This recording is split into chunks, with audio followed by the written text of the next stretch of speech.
You are now tuned in to the Chop Shop. I'm Retro. Let's get it. We in the Chop Shop. We live in the Chop Shop. We talking sports talk. We live in the Chop Shop. We in the Chop Shop. I'm talking sports talk. So turn your dials up. It's live in the Chop Shop. We in the Chop Shop. We live in the Chop Shop. We talking sports talk. We live in the Chop Shop. We in the Chop Shop. I'm talking sports talk. So turn your dials up, it's live in the Chop Shop. Yeah, it's lit in the Chop Shop. Turn your dials up in the drop top. They ain't based in debate, but they keep it fact straight. Going 30 for 30. Let's do a first take on Facebook Live from 12 to 2. Rob Hatter and Jim Hicks going back and forth like Carter Ray, Skip Bayless and Stephen Smith. From on the court, off the court, straight to the field. Not a man that steals, but I made it steal. To the octagon where I fight to kill. We go face to face, then you write your will. I don't play tennis, but I bring the racket. I'm on the floor, I attack the basket. Put you in the casket when I'm overlapping. Never showing mercy, cause I'm always snapping. Never showing mercy when I'm in the arena. Step into the ring, he hit me as I beat him. Step into the court, I'm never backing down. Killing competition, I'm smacking down. Let me get back to the other stuff at the Chop Shop, cause they cutting up. It's Retro coming to you live to the Chop Shop. Now let's turn it up. Yeah, we in the Chop Shop, man. Shout out to Jim Hicks and Rob Hatter. You can catch the Chop Shop live from 12 to 2 on Facebook Live. Let's get it. We in the Chop Shop. We live in the Chop Shop. We talking sports talk. We live in the Chop Shop. We in the Chop Shop. I'm talking sports talk. So turn your dials up. It's live in the Chop Shop. We in the Chop Shop. We live in the Chop Shop. We talking sports talk. We live in the Chop Shop. We in the Chop Shop. I'm talking sports talk. So turn your dials up. It's live in the Chop Shop.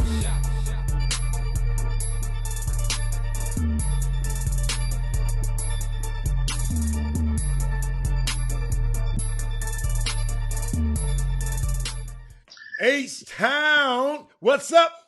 You know what time it is. It's time for the best 120 minutes of your day.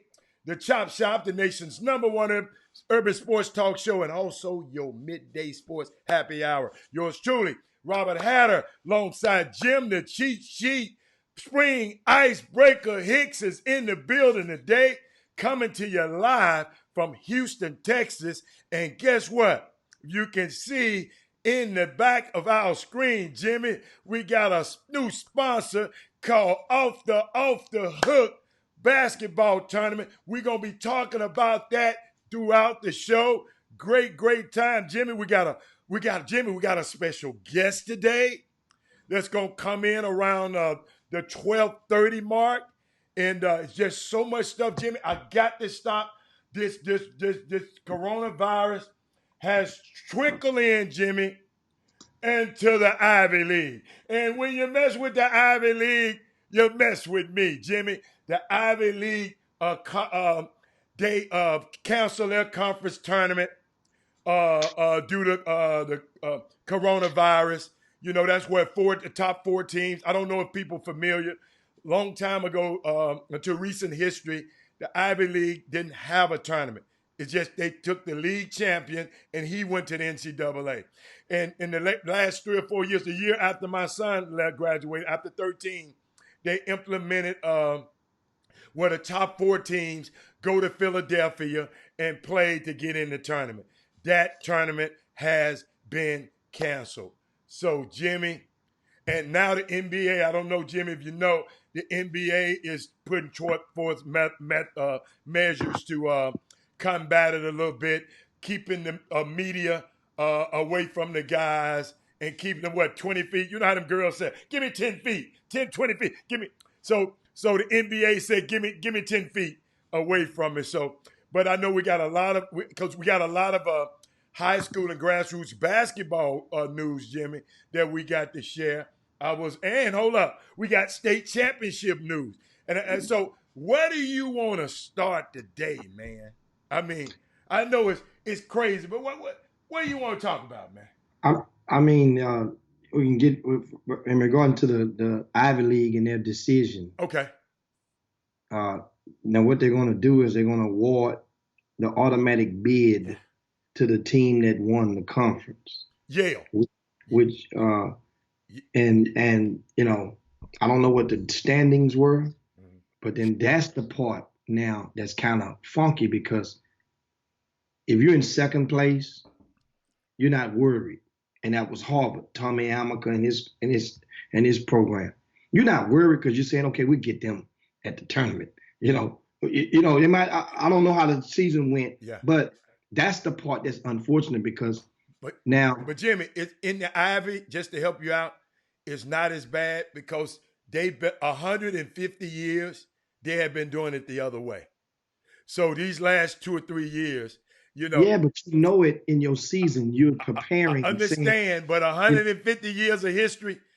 I mean, and I know the new guys ain't thinking about the history. I know what you're saying, but Jimmy, they going whoever win. Well, I can't say that because Yale upset two people 1 year. They upset Baylor 1 year, and Jimmy, it was so. You remember they upset Baylor, played them good or something, and wind up going getting that guy Micaiah from Yale, and he enrolled in Baylor. Uh, that's right, that's right, yes, yeah. yeah, Micaiah. I forgot his last name. But I mean, he got better. He wasn't. He wasn't. No, He he didn't. was good. Yeah, Jimmy, them dudes in the Ivy can play, man. I'm telling you. We got, hey, a lot of them dudes overseas playing right now. A lot of them. And Jimmy, no, he wasn't Ivy. He went to Stanford. Chasen Randall, you remember I talked about him earlier, about a few weeks ago, because he was playing, he went to Stanford. He was playing over in China, and China wouldn't let him get out his deal. He finally signed with the Golden State Warriors. So I thought I want to share that with you. Uh, Chasen Randall is on the Golden State Warriors staff. I mean, yeah. not staff, on their team. I'm sorry. Yeah. What's up, everybody? I see everybody out there Yeah, mounting I'm up. looking at them. And I mean, we're streaming live, Facebook and YouTube. In case you're a first-time viewer on the Chop Shop, basically we're your midday sports happy hour. We go through a variety of topics, primarily in the amateur sports sector. So that's where we'll open up the phone lines later on. We promised to do so. We didn't do it yesterday. But first, at half past the hour, we're going to be joined because it's spring break around most of the public schools in around the state of Texas. This is spring break week for most of them. So what we decided to do is we open up and allow some of these young men who've generated a lot of attention this basketball season to come and introduce their their personality to you guys. Just gonna conversate with so today we're gonna have the young man who's one of the top unsigned seniors in the area. His name is Jordan Ivy Curry. So Jordan Ivy Curry will be joining us in about 15 minutes to just because I mean when we're gonna let him share some of his the plight and how being an unsigned senior and playing in all these different events and going this and how the ride has has affected them for the good or for the bad. And a lot of times we don't hear these young people talk because we're spending so much time talking as though we know what they're thinking. And this would be an opportunity for all of us to learn something that about about this new school, new era of the process. Now, this young man committed to a Division I school about 2 weeks ago, Appalachian State. And we're going to talk about that, how because a lot of people, they go and they wish. I wish I know I can play Division I. I wish the school just offer me. I wish, man. They hating on me, they sleeping on me. So then finally, one comes and offers. Your dream appears to come true. Some people don't take those offers. Some people do take those offers. This young man, he took the offer, sight unseen. And so now, 2 weeks later, how does he feel? about his decision? Does that decision, does he have buyer's remorse? You know, is the school showing him the type of love and that they were showing him before he committed? That morning after is a mother. You know what I'm talking about, guys, fellas. Well, hell, some of y'all ladies, the morning after, game changer for some. So this is going to be, and I want you guys to make sure, once again, Jordan Ivory Curry from Lamarck High School and right outside of Houston, and he's going to join us shortly, and we're going to have a good convo with him. Convo about 15 minutes, that's all. 15 minutes. So you guys get your questions ready. Share the show if you hadn't done so already. And let's have a blast. Yeah, we're gonna Jimmy. It's gonna be a good show, Jimmy. Cause Jimmy, I want to talk about you today at some point after Jordan. Sometimes because we had a situation happen, and sometimes all the parents trying to secure the bag, and the parent. We got a story that I don't know if you mind breaking. We just go. We don't have to. I mean, we can be. Well, I guess if you didn't mind talking about a young girl yesterday, but we got parents trying to secure a bag, and what happens when that bag don't get secured and things go wrong. So it's not always a good thing, Jimmy. And I want you to we can if you want to talk about that a little later, because when you chase certain things and a lot of things, and some of these things can turn out to be tragic. I just sent you some information this morning how some of these things could have been worse or could be tragic. And what I mean by securing the bag, Jimmy can explain that better, is parents of high-profile athletes that goes out and try to, go to the highest bidder and take money from here. Your kid get put on probation at school because they found out certain things. Just sloppy stuff. So Jimmy, maybe we can enlighten some stuff in that area, because that's the top 1%. So it won't affect most people, but it's a unique story, Jimmy, and I think that story should be told. You follow me? I mean, I don't have many details, but in regarding to the story, and so tell it. No, I mean we don't. I mean it just. We had a situation, and I don't have the detail. Guess what I got? I got a Facebook post from the mom of a former high school All-American. All-American, would you say? McDonald, was he a McDonald All-American, Jimmy? Or should have been? He was a Jordan All-American, right? Yeah. He's one of the two. Let me read you the topic, parents. Mindy, I hope you're close by. It's called toxic masculinity. Okay? I didn't know the signs. This the mom talking. We got 10 minutes. I'm looking at the top, Jim. I didn't know the signs. I mistook it for a deep, one kind of type of love.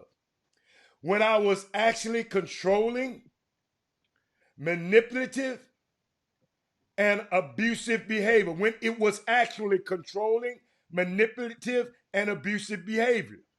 Pretending to be loved. For the last 3 months in my current relationship, I've suffered a dislocated shoulder, a black eye, a bruised arm and legs. I was choked until I saw black and punched anytime I said something he didn't agree with. I've been spat on, called trash. I've been ridiculed about my weight gain. I've been cheated on nonstop since the beginning of my relationship. When I look back on it, he wasn't even my type. But he was charming as hell, had a way with words, and a sexual chemistry was amazing. And the sexual chemistry was amazing. I haven't told many people because up until tonight, I was somewhat still in that emotional and physically abusive relationship that I pretended was so great. I was still in love with my abuser. Earlier today, it's 10 hours ago. Earlier today, I was verbally assaulted and punched in the face. And that was the last straw. I called the police and put him in jail. I literally called some of my family and friends and asked them to spare whatever they could and cash out me so I can get out before he gets released tomorrow. The movers would be here at 8:30 a.m. this morning, the morning we're talking about right now. So the movers should have been there. I am slowly but surely coming out of this trauma. I still live here because I'm in Dallas and I don't have a family member here. I don't have a couch to crash on or a cousin to call. But the relationship is completely over and I am moving in the AM. I don't know exactly where I'm going, but anywhere is better than here. I've been ashamed for too long. Every day that I can tell somebody the truth about what I've been through, I feel better, lighter, and emotional free. Wow. Y'all, this is a woman from our community. That's why I'm bringing it. When you put it on social media, you want it to be talked about. Somebody said, man, you know when somebody said, man, you in my business. No, man. I'm in season 4, episode 12 of your business. You've been putting it out there. So, ladies, gentlemen, 7 minutes before Jordan Ivory Curry comes on, a young man in our community. Let me tell y'all something, man. All I can say is, wow. In Mamas, he had a high profile athlete, single mother. I don't know the whole story because I don't know the abuser. I don't know all of this. But this was on Facebook last night at 10 o'clock, and this is a woman from our community. So, what we got? Pray for her. And if you know her and you know what I'm talking about, find out that cash out. Let's see, can we help her? That's all I can say.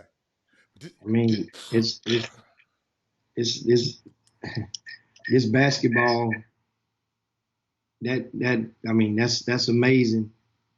That relationship had to go to that extreme as a result of basketball. It's really, really amazing because allegedly, if the what do they call them, the suspected, the accused. Okay, the accused. Yeah, I just said the alleged. Yeah, alleged. Yeah. If is the person with whom this lady she's been in a relationship with for the past couple of years, then this man, he left his wife, family for her. So some people say, well, hell, I don't feel sorry. I wanted the wife or something from Louisiana or something, South Louisiana or something. He might have plucked a piece of his hair or something. I mean, that's bad luck. Don't get no worse than that. Yeah, Jim. It does. It does. I'm just talking about this in a circumference of living. That's really a sad story. But she put it on social media, obviously, as a cry. Yeah. to help Yeah. because she acknowledged everything and accepted responsibility. And it said that I'm embarrassed, Yes. been so embarrassed. So this ain't the point to beat a person when they fall, especially if they acknowledged all this. Yeah. So Yeah. like, now right now, if you're in the Dallas area or if you're anywhere and you know how to reach out to her, reach out and do your part. $20 here and there, $10, $5. That stuff helps because if a person can't get out of something that they're trying to get out of, Yeah. they need to, then they could go to extreme measures, and because a person gets desperate. So you can't possibly tell me that somebody can't go and somebodies can go and help out. And I'm just more sad because now that means her son probably learned of this by the same method from which the general public did, which makes it worse. That just goes to show you how bad social media is, how addictive it is, and how people forget that the whole world, you're inviting them into your mix. So it's Hey, King Sticks, we'll take your prayers on the YouTube page. King Sticks said, "I'll pray, but I ain't getting no cash out." You probably ain't a friend. You ain't friend, man. I understand it, man. You crazy, but that's and Jimmy, that's why I read it. Jimmy, that's a person that's a part of our. If she had told me this in confidence, I wouldn't have said nothing. But this thing is on Facebook. And it was a cry for help, Jimmy. Jimmy, abuse is real, player. I mean, abuse is real. It's some guys out there. I was talking to a dude the other day, man. Let me tell you something. If I got to sit up and argue and fuss with you, no, Robert Hatter don't have time. If we can't talk like adults and you think you got to talk to me crazy, baby, go get you something to eat and take a drive. Because that's what I'm going to do. Go take a drive somewhere.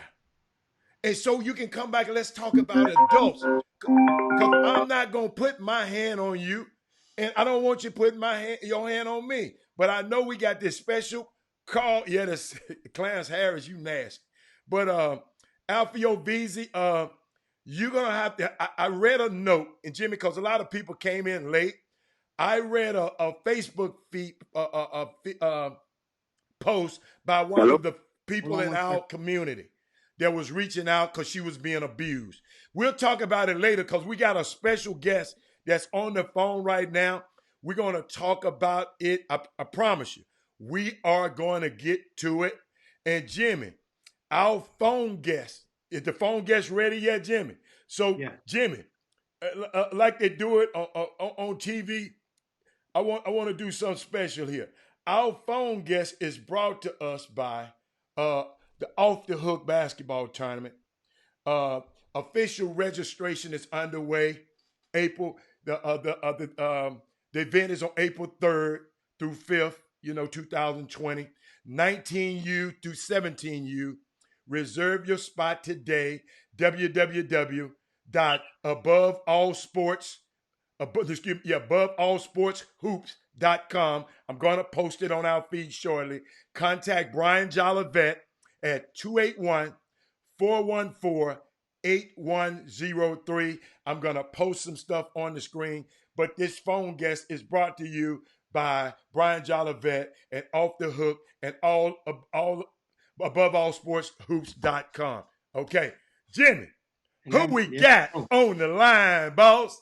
Oh man, there you have it, man. Live, of course. We got with the spring break, as you guys understand, a lot of the students around the entire state of Texas are at home or chilling or whatever, or watching the Chop Shop for one of the rare times. And so, as we pledge to you, we're going to strive to help introduce some of the personalities of some of these young talents to you guys, so that way, as you fall and admire their physical talents, then you don't know nothing about them up top. So this is the first start of it. And this is how you can connect the old with the new. And we can learn something about what makes a lot of these young people tick and in regards to the student athletes, that is. But live today, we have with us the first installment of our conversations. We have a young man who resides down in Lamarck, Texas, that's going south right before you get to Galveston.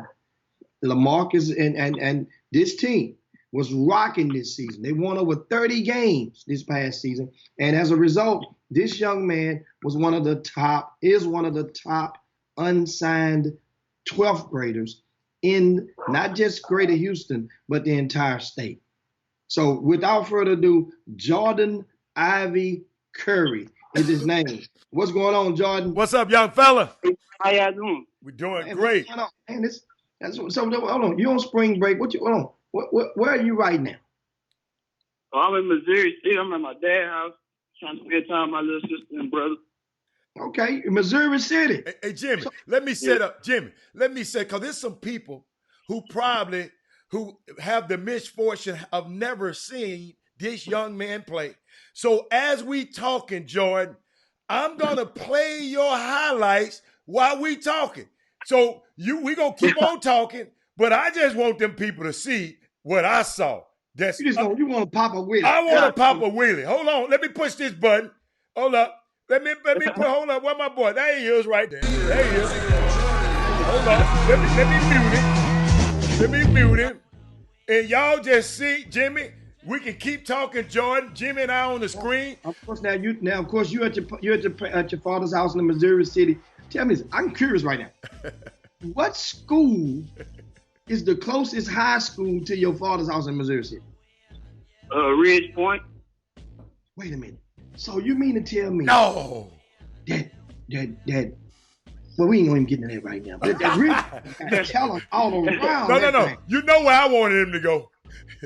You know where I want. Jordan, boy, I would have loved to see you over there at Hightower. Oh my God. Why you recruiting, man? Yeah, I'm recruiting. Yeah. I'm a Cougar for life, man. There you go. Represent them. That's what I'm talking about. Stay down. Now, of course, Lamarck High School, you guys 32 games this season, and we get right into it. Most recently was a week and a half ago. You guys went up against Jack Yates, and that ended your high school season as well as your scholastic career wearing a Lamarck uniform. 117-67. But however, Jordan, going into that game, that was some little old pre-existing motivation that was supplied by you. They tell me, what happened? Tell us what the hell happened before you played Yates to make them guys so fired up. Tell us about it. I mean, we having fun with this today. Senior night, I had a video Mr. Jeff came to record. It was a highlight video from my senior night, and I was trying to give my teammates confidence because I know people was going around saying Yates had 6'7", 6'8", and I just wanted my teammates to have confidence and go out there not afraid because I know they see if I'm not afraid, I want them to look at me and be not afraid. So just trying to give them confidence, but I know they're a great team. It was going to be hard, but I'm not afraid of the name or anybody. If it's Michael Jordan, I'm going to talk trash. I'm going to play against him hard as possible. Yeah. I mean, like that. So now I'm saying, who gave you the idea to do it? You just say, hold on, man, hit record. I got a message for them dudes over in Third Ward. Yeah. It's been going around since my freshman year. People been talking to me in my community about Yates. What you going to do against Yates? What you going to do against Yates? So, yeah, it just been on my mind.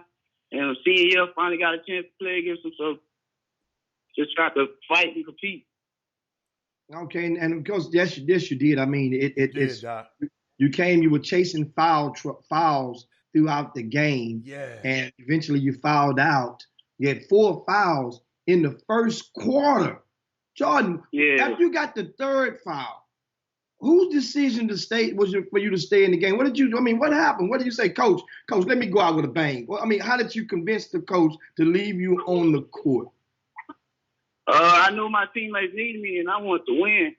So I felt like me staying in the game we was gonna have a chance of coming back, but it didn't turn out that way.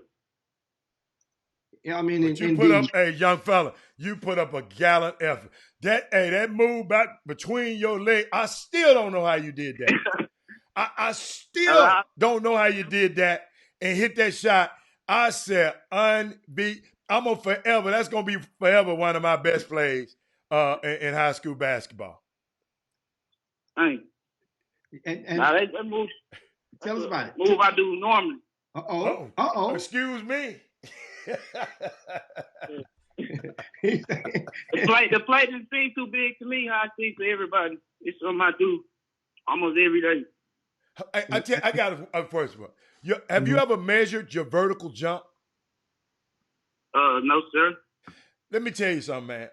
How tall are you? I mean, for real. How tall are you? I'm 6'1". 6'1". But dude, you jump like you're 6'7".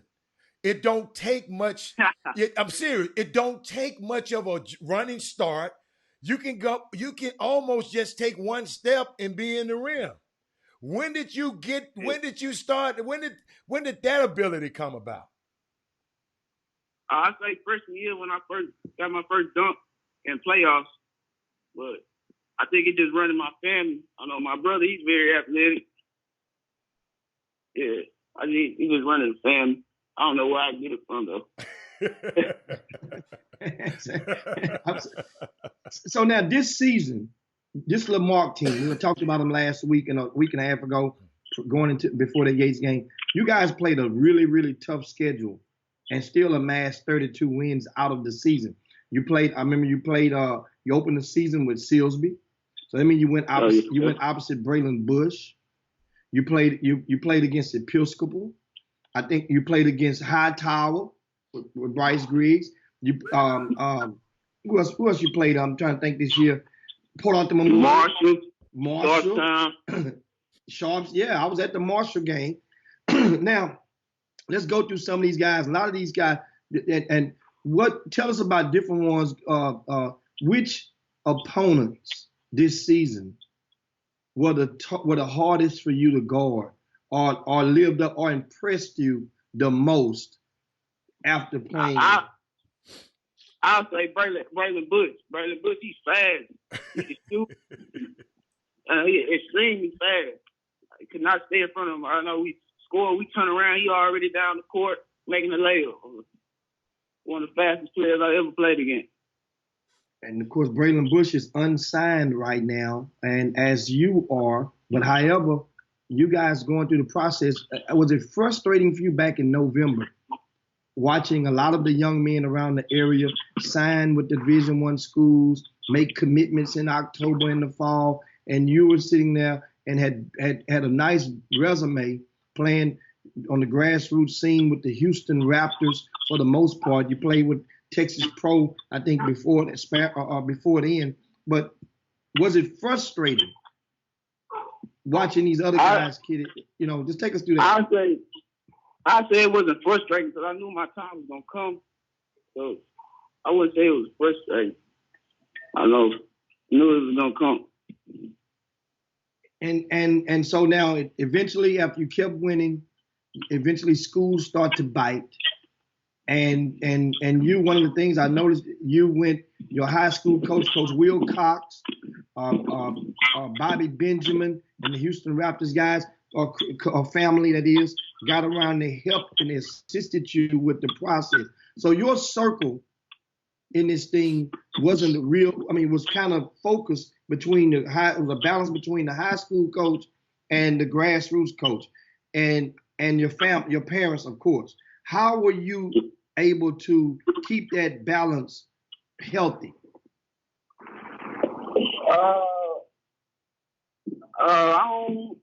I'm not sure about none of that. Say it again? Just say he's not sure about how that dynamic was really working, Jimmy. Because you got to understand, from me, the way he answered the question, and Jordan, you can interject if you want to. The way he answered the question was he just, he kind of left it up to the people he trusted, and to give him the right information, and then you went from there. Is that correct, Jordan? Yes, sir. Okay. Okay.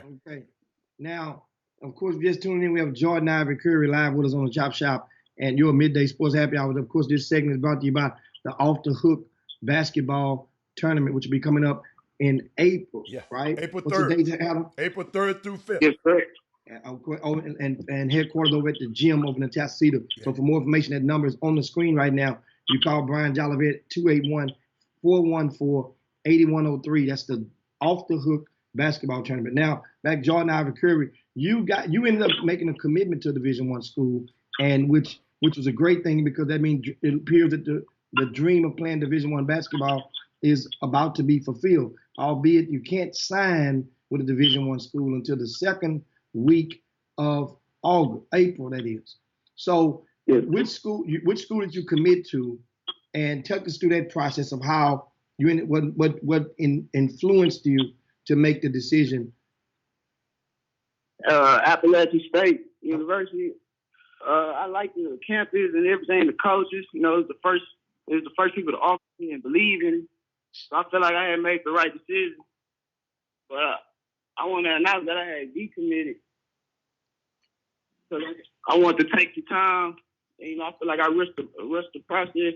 I want to open up my recruitment back up and make sure I make the right decision, because I know I see a lot of guys that go to a school for 1 year and transfer. But I want to be one of them guys that go to a school and not have to worry about transferring, worry about the coaches and players and the team and the system. I want to go to 4 years and half the 6. And I mean, definitely awesome, man. It's a way to look at it, because now, so that means you're saying that does it mean that the decision to go to Appalachian State was basically premature, or some things that you did not get to do? Or what are some of the things that you did not get to assess or evaluate about this school and or the staff before making the commitment? I would say like the area, how they like boosted everything. Like, they showed me a lot of love. That's what I did not expect. They showed me a lot of love. When you say a lot of love, what do you mean by just showing you a lot of love? I mean, they called you a lot. They called me a lot, text me every day. And when I got there, they had my uniform ready with number 0. They had a sign that said Juice on it. Wow.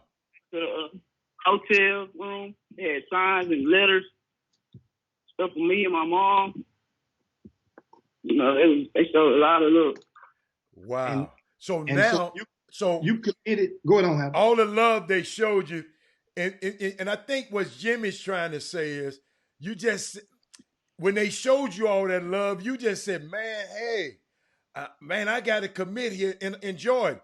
A lot of kids do exactly what you did, right? Because always remember, those recruiting visits, when you come in your future, because I know you're going to have a lot more, they are designed for you to sign that day, okay? These guys are having meetings, and you going to the hotel, putting your picture up, and getting your uniform, putting the juke. That stuff, they have, Jordan, I'm serious. When you go on your next visit, it is designed for you to not leave that campus without giving them a commitment, okay? That's what it's designed to do. Yeah. So what happened, guys, just like you went on your first visit and you did it. So what we have to do now, you got to say, hold on. This is how these people, this how this thing worked. That was my first one. Now I got to go back and look at this thing again and say, okay, I'm gonna do it in a different manner. And I think that was a smart move, young man, by you and your team. And let me tell you something. Anything Bobby Benjamin know, anything that I can do to help, I'm there for you. Okay? Appreciate it. All right. What you got, Jimmy? Now, of course, it's this decision. So now your plan is you're going to open it up. What's the timetable now? And are there any other schools that you have and might have been offered official visits from in the near future? I know I have 2 offers right now. One from UTSA and Nicholas State. And tell us a little bit about which coach from each one of those schools is showing you the most love. I say they just started showing some attention, but out of them schools, I know Nicholas State. I think I talked to one of the assistant coaches. I haven't talked to the head coaches yet, but I know he called me yesterday. He had some great things to say, and he can compete, and I'm a great player and stuff like that. But I say UTSA coach too. Okay. They show a lot of attention. That's all right. So, But I don't think not as much as Appalachian. Yeah. That's all right. So is there a possibility so what does the staff at Appalachian State know that you decommitted from, that you've withdrawn your commitment from them? Yes, sir. And when did you inform them? I think it was yesterday. Okay. And so tell me, how did that conversation go? In a nutshell, what was their response? How did they feel about it? It was more of a, I know he threw a lot on me. Like he said, more like $3,000. I spent this on you, just like that, stuff like that. And why would you do that? I'm making the wrong decision. I'm gonna mess my life up. What? Wow. So you if I'm you, let me give you some good advice. Yeah, Jimmy. Thank you. Take that moment, and when you're sitting still today, you need to write that down on an index card or one of those sticky notes. What that conversation that coach said to you. Yeah. Write the date down, and let that be your inspiration, a part of your inspiration to prove that coach wrong. Yeah. Personally declaring that you've messed your life up by not going halfway across the country and simply wanting to go and explore options closer to home. So that's one thing. Number two, what I encourage you to do. I asked you earlier which coaches from UTSA or Nicholls State. There's no, remember now, input equals output. So if you want those schools to be serious about you, if you want this whole recruiting process to be a serious process, meaning that you're a 12th grader now, you're about to graduate in 60 days or so. What you have to do is you should never not know the name of the assistant coach or the head coach who you've spoken with in regard to your recruitment. You should know all of their names. If you have to go into your calendar on your phone. Now your notes too, Jimmy. I'm just saying, go into your calendar or your notes and you make a note on that coach name that you spoke with, because that's business. There you go. And you're trying to you're taking this time, what I'm thinking that you're doing, so that you can learn as much as you can about these programs before making a decision to commit to them to be a student athlete for the next 4 years. Remember the names. Remember the names of the coaches. There's nothing wrong with that, because those coaches, how do you know they may be watching right now? Yes. The Chop Shop. Yes. And how would you feel if you was a coach and you've been communicating, recruiting a player, and he don't even remember your name? Right. How would you feel? Right. Gotcha. So that's the thing I want to make sure you take out of it moving forward.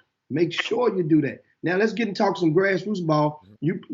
Well, tell us. Let's have some fun right now. Yeah. Yeah.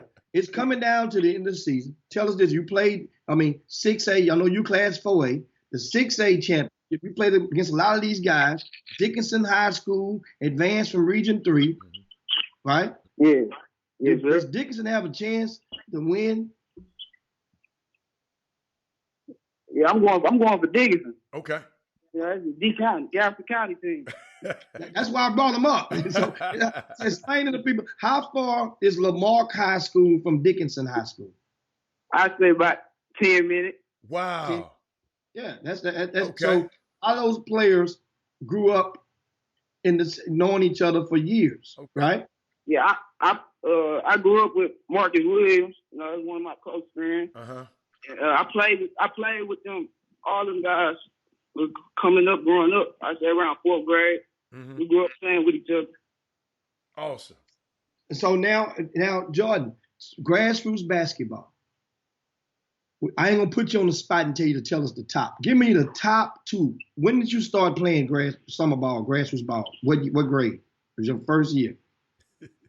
Look, I say what? 6th grade. 6th grade. So 6th grade to 12th grade. Give me the top 2, the most fun that you've had playing and winning with which summer team? What year was it? What grade was it that you had the most fun playing? I say last summer with the Houston Raptors. Good answer, young man. Coach Bobby was a great coach. You know, he let us play freely, and he taught me a lot. Okay. He taught me a lot. So now also want to ask you. Look what just happened on the screen, Jimmy.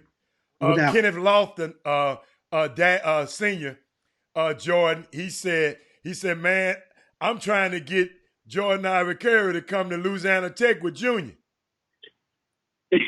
Oh, yeah. I remember he been trying to get me up. I remember playing against Port Arthur. So now for those who have not seen you play, describe your game. Tell us, what do you do well on the court? Oh, I can score.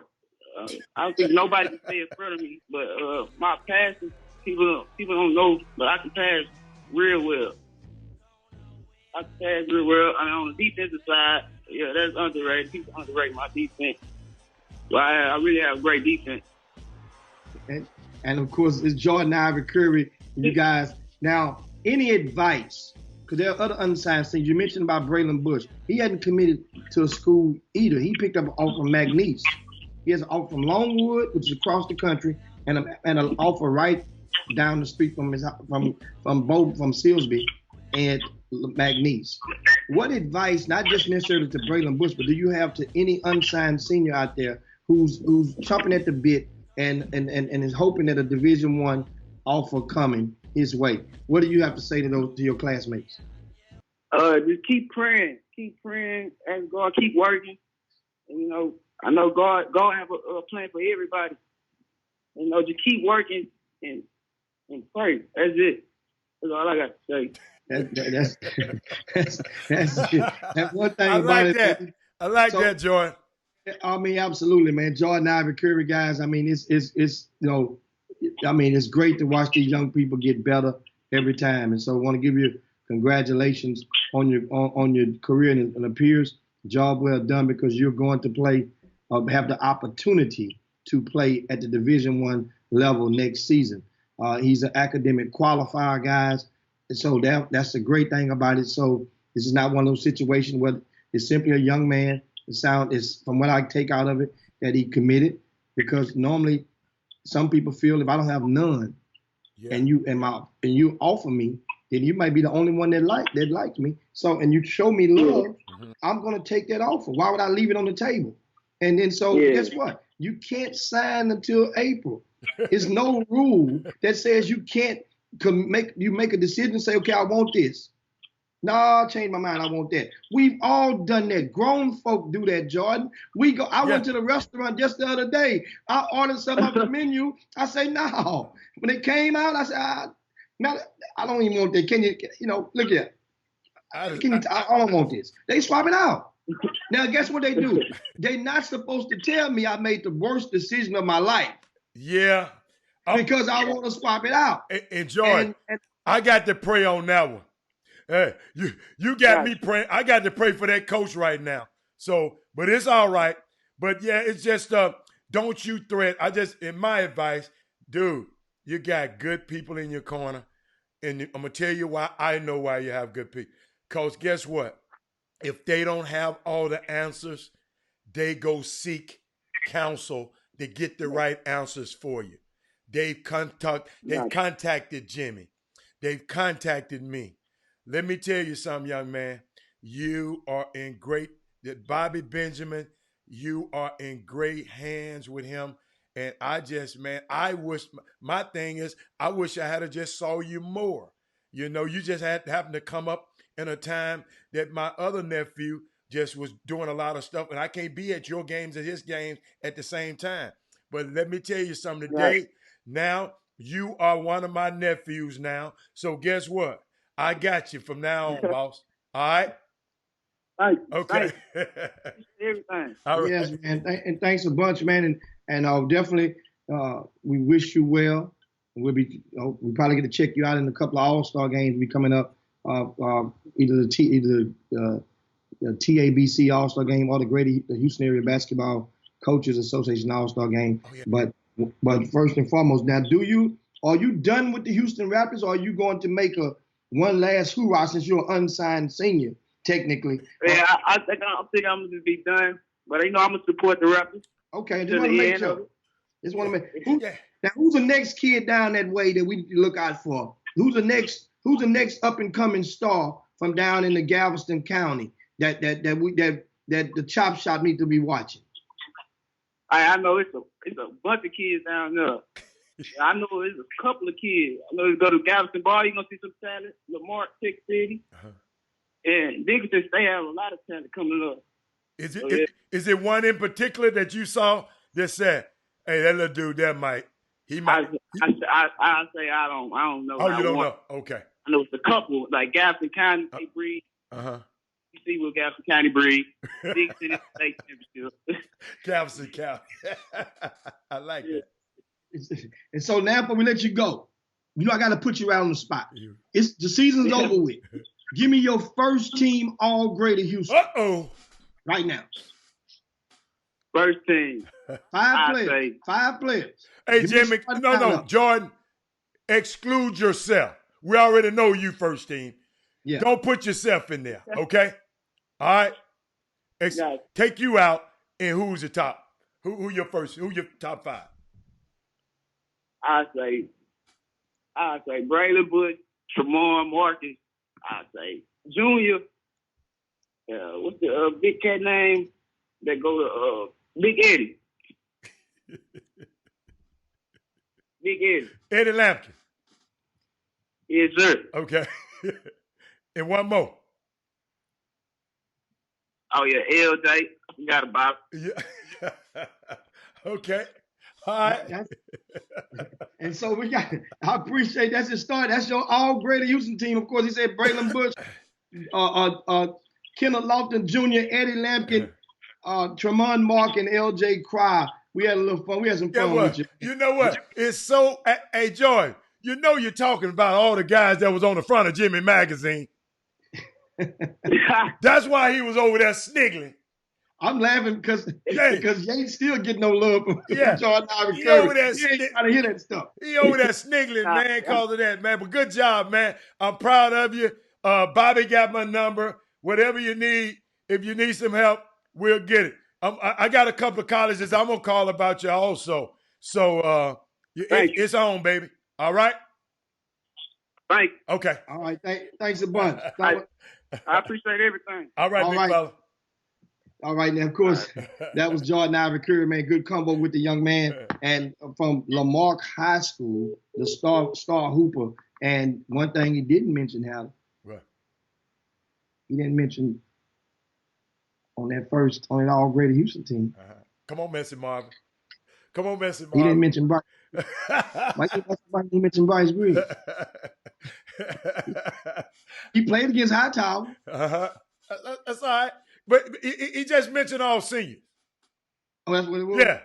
Yeah. He a senior. He just mentioned all seniors. Hey.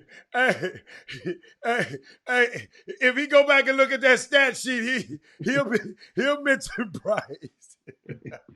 I knew your messy self was gonna say that. I knew he was gonna say that. Hey, And get what? Bryce told me he was supposed to be on here too. So hey, so you're right. I like that. But you know, I purposely went with all I seniors. know you. I know how you do. I purposely went with all seniors Yeah. This season, and because there was enough that had deserved to be on there, and so that's the thing. You know, I didn't want to slight Right. a 12th grader who had a body of work. Let the guys earn. Remember, that's why I preached on yesterday about letting some of these young people, let them get to a certain level where it erased all doubt and about being on that front cover. But that was a good convo, and I like that because you learn what makes some of these young people tick. And that was the thing. And one other thing I learned, I can't wait to see the staff at Appalachian State. So I know you're gonna tell new. I already know. I mean, you know, why would you think about this? Yeah. If you guys missed the conversation, he says that the coach, upon him telling them, first of all, he had the courtesy to call the coach. Yes. To let the staff know, I'm going to look. I hadn't signed no letter of intent with you guys. I just gave you a soft verbal. I just told you we're going to the dance together. We're gonna go out on a date. Right. We're gonna go together. But I changed my mind. I don't really want to go steady right now. I ain't saying you're going to get none. Yeah. So you're right. This coach says, according to Jordan Ivory, you mean to tell me all the money I just spent $3,000 on you? Yeah, I don't like that. And you want to do this? How you want to do? Man, you know, think about this. This is the type of stuff. This is why I tell you guys, parents got to be involved. Because a young 17, 18-year-old a student, 12th grader, not to mention a 10th grader or 11th grader, there is no chance that they can have with the dialogue with those with coaches. They can't win. The coach will eat them up alive. Let me get him on the phone so you can talk to him. No. You talk to that coach. Then, of course, when it's time, you allow your son to be able to learn, you know, to pick the right one. Yeah. Because that coaching staff has already designated, not every staff is the same, but many of those staffs have one guy that recruits different regions. You follow me?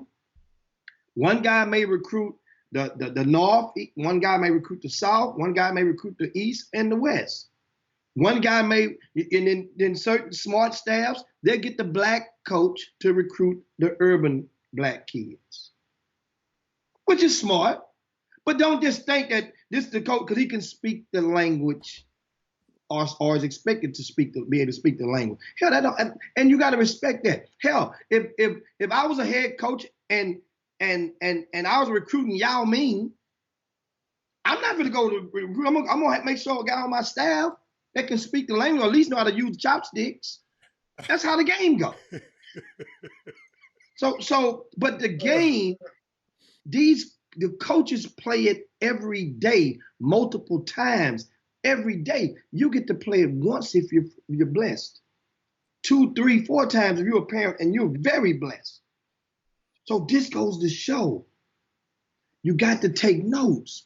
So now, what the community knows, the next time the Appalachian State comes into Houston or into Texas, think about how they feel about your baby. Think about how they feel about the next kid. Spread on you. So you need to be committed. You need to give me some.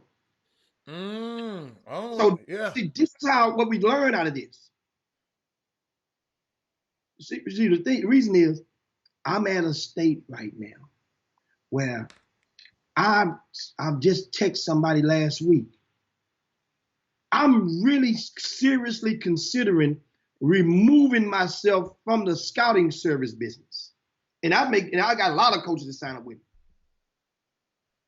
Because there's so much more I can do and not be confined, because if you're a scouting service, got restrictions. You got restrictions from the NCAA. If I remove myself from that, I don't have no skin in the game. I'm an event operator. I've said it. I'm going to have to start saying it every day to remind folks. I'm an event operator. Don't get it twisted. I still double down and do some other stuff. Those are subsidiary hobbies. I'm an event operator. Ain't many black folk in the United States of America can claim that as their primary income. Remember what I'm saying? I'm just letting you know. So therefore, don't peg me in the rankings hole, in this hole over here. That's not what. But you know what, Jimmy? It's in something unique about Coach. You got me thinking about the coach, right? And what he said to the kid. You know what that thinks? You know. A wise man told me a long time ago, Robert, you don't learn who your friends are when everything's going good. You learn who your friends are under adversity when things are going bad. Think about this. That coach showed him what? What the kid said? All the love. All the love. And soon as he didn't get his way, like in relationships, in divorces, that's why 50% of marriages end in divorces, because I show you all the love, but once you don't do what I say, nigga, you done messed up, excuse me, Ninja, you done messed up your whole life. I'm sorry, y'all. Creature of a habit. But let me tell you something. I'm glad he found out who he was dealing with. I'm glad he found out who he was dealing with, Jimmy. Jordan Ivory Curry, and I'm glad this happened. I'm glad somebody in their camp had the wherewithal to say, okay, all right, let's step back on this thing, Jimmy. Because guess what? We wouldn't have, that ugly head probably wouldn't have reared himself if it hadn't happened. You follow me? If that ugly, but Jimmy, we got to take a station break. We just this is a commercial break. We got to talk about Off the Hook basketball tournament. The official registration is underway, April the 3rd through the 5th. 9U, 17U. Reserve your spot today at www.aboveallsportshoops.com. You can contact Brian Jolivet at 281-414-8103. Y'all, great tournament, great staff. I got some. I'm gonna show you something about the staff a little bit later. I got made up for them. But Jimmy. So where we go from here, Jimmy? Do you wanna clarify? Because I think some people, I like where you. So I think some people were shocked by what you said, and I had to stop for the station break. But I just my spirit. People were shocked by it. You said, look, I'm thinking about backing away from the scouting part of my empire and just constantly and just focus on my empire that I've built on doing events. And, if you want to go further on it, you can. I just saw a couple of comments that I think, see, now, y'all, we got to get used to. Sometimes we might have to take a commercial break. So what you got, Jim? I mean, I just say because of you have restraints and restrictions for what you can for the NCAA and relationships with coaches. Give me some. Give us lay people who don't understand. Well, first of all, you can't get media credentials to the Final Four if you have a scouting service. Okay. That's first. Mm-hmm. When you go to those live events during the live period, if you're a media, you're supposed to be segregated and separate from the college coaches. Okay. If you have a scouting service, you're not supposed to be. You follow me? Supposed to be. Now, you might go to the EYBL and you might see some of the Nike guys that have scouting services, like Dane Irvin sitting there. Well, he's on staff. For that weekend, so staff can sit there because that supersedes the job title. Supersedes. So little bitty things like that I'm considering, because once again, I'm an event operator. And at some point in time, my actions will show and prove. Because I remember when I first came and started doing the scouting services, I remember I was known as the street agent to a lot of administrators in the school. Were you That's what they called them. Were you a street agent? The name didn't change now. Was that what you were? But the name didn't change. Yeah, that's what I was. Okay. So they didn't call you out your name, though. But Tech Minor, They didn't that's call what you I out was. your name. Dude, that's what I'm saying. But people don't like to be called nothing that they don't want. You don't like nobody else to come up with a name that so you want to Yeah, come you with don't your like own nobody name. to label you. I don't blame them. Yeah. A hoe don't like to be called a hoe. Now you can call them whatever you want them. That's what I'm saying. So Jimmy, back then, they don't mind now. when I started, Jim, nobody took it serious when it was. I said, "Well, I'm covering the city." Man, you ain't coming. You can't come in here. You ain't no media.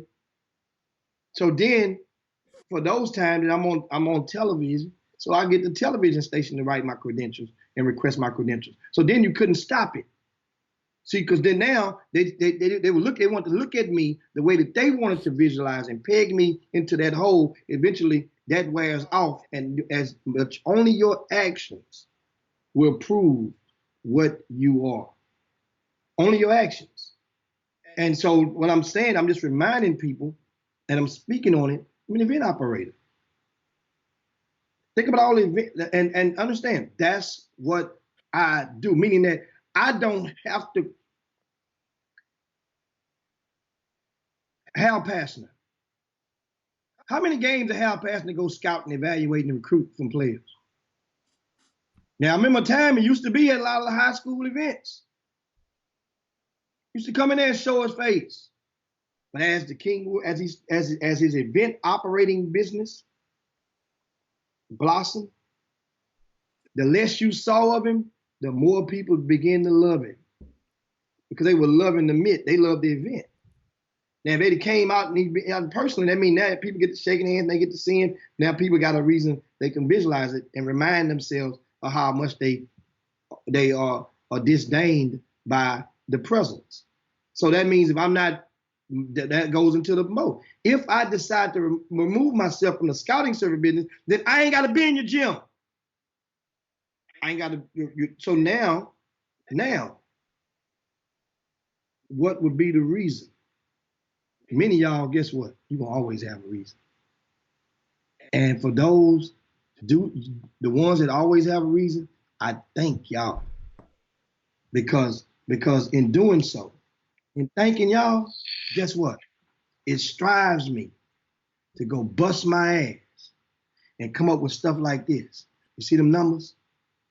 And I know you can read 393, baby. You see that? Hey, Jimmy. You see that? Ashley is a little concerned. Could you explain to Ashley? Well, because it's a growing number of people. No. She said, if you stop doing that, does that mean you can't help the kids anymore?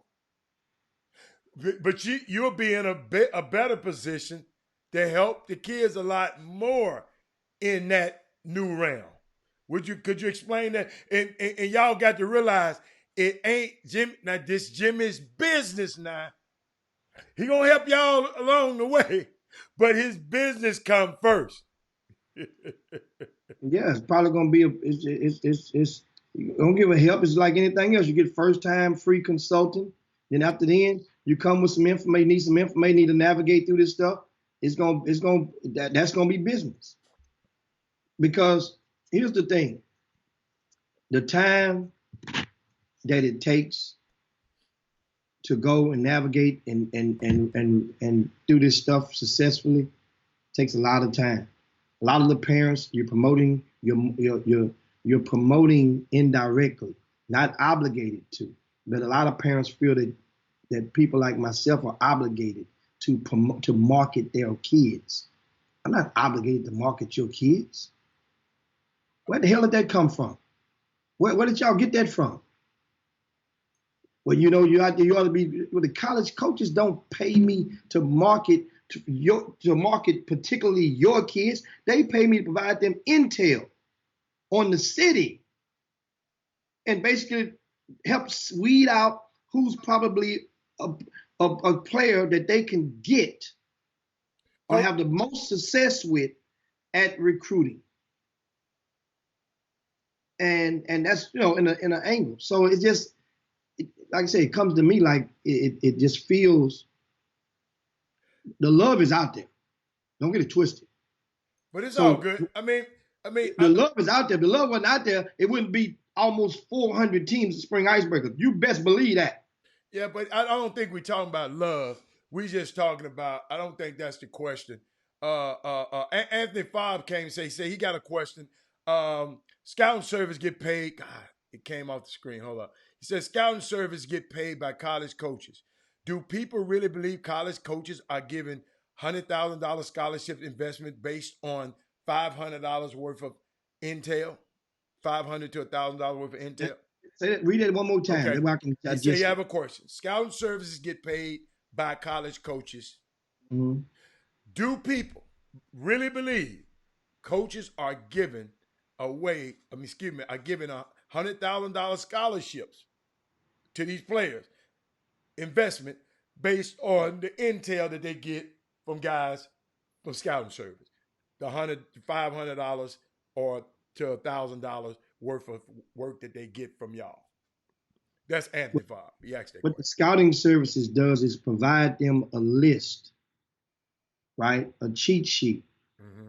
of players that they can go that are supposed to be the best from whatever regional or national scale.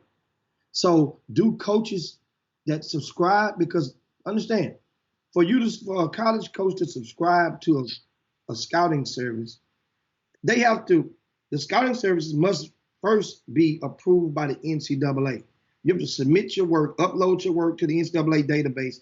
They prove it, they look at you, look at your website or whatever, they stamp you, then it goes into another list of approved services. Only of those services on that list made the colleges choose whom they want to subscribe to. So if you're choosing whom to subscribe to as a coach, then that means you're entrusting into them to provide to help you. They're acting as your that's your what they call the person that when you first walk into the restaurant, Hannah, The maitre d'. the maitre, that's what they are for you. Now they're not going and getting. That's why you see sometimes you go to some games. Have you ever seen a guy walk in the game and with the coach? That means that guy may have picked the coach up, or that guy may be riding with the coach in the rental car with the coach to help him navigate, because it may be a certain way that the coach may not know he can get around. He may not know 610 and 59 may be closed because the Galleria doing construction on a Friday night. So that coach gonna run right into it. So little bitty things like that can help him navigate faster. It's the objective of a scouting service is to save the coach time. If you're saving them time, you're saving them money. And that's the basic fundamental element of this. You pay people to save you time. There you go. That's a good point. Great point. And I guess he got another question. Great question, though, because you got the chance to clear it up, Jimmy. You put it where the goats can get it. So why do parents put so much into these individuals that really don't have? Hold on. A scout, I think, Jimmy, the stuff you explained to me the other day. He said, so why do parents put so much time into these individuals that really don't have any pull? So what you're saying, these guys out here are not that important. Jimmy, it's a difference between, you told me the other day, that a recruiting service and a scouting service. Mm-hmm. And see, Bob talking about they putting parents putting so much into these individuals that really don't have any pull. A scouting service just like he just takes people to where they need to be.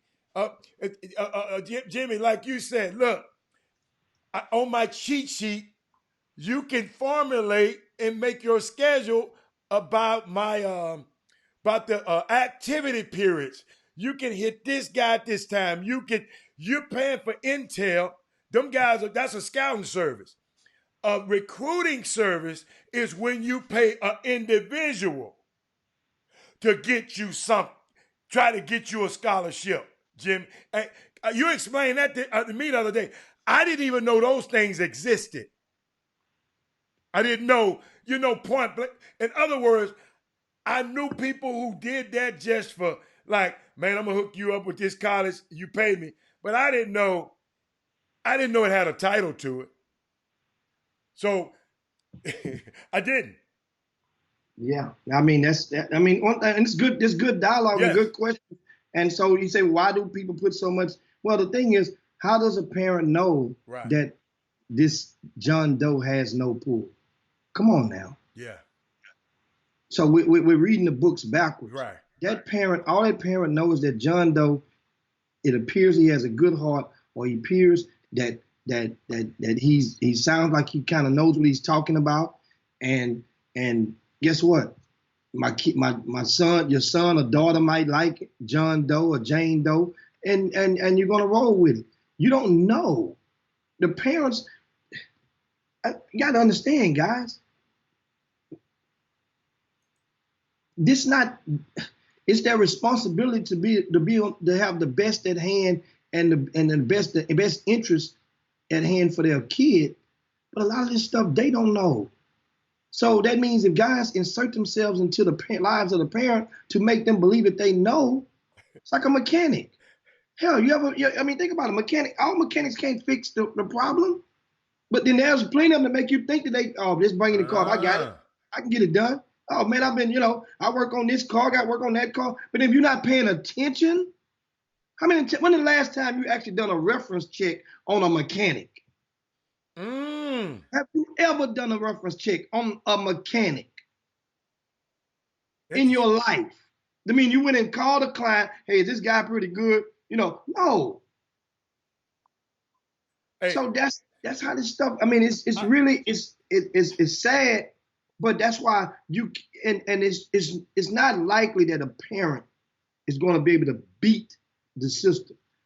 You're not trying to beat the system. You're trying to win and not get taken for. And because you get attached. A lot of parents, there's no way, like that young man we just had on the show, he really believed, put it like this, he said it over and over. The coaches from the school, Appalachian State, showed him so much love. Then he talked about 2 other schools who he claimed had just offered him. He said they ain't showing him nowhere near the love the Appalachian State and showed. But he don't want to go to Appalachian State. You know why? Because it's up in the Appalachian Mountains. Ain't nothing wrong with the mountains. I'm just saying. So that staff from Appalachian State was closer to Houston. Well, chances are it would be nowhere in hell that kid would have decommitted. That's how it goes sometimes. And that's one of the questions I always tell college coaches. And sometimes people say, because everybody wants to taste the Division I. And that was one question I left on the table. I swear I left it on the table. I had the question for this young man. I wanted to ask him right there and have that way he can be accountable. And I'm kicking myself in the butt. I wanted to ask Jordan Ivory Curry, what is he expecting to put out of the school as a freshman? What is he expecting? So you're going to pick who you want. What are you going to expect? Are you expecting going to school? You expecting the red shirt or you expecting to play? You expecting to play 18 minutes or you expecting to play 8 minutes?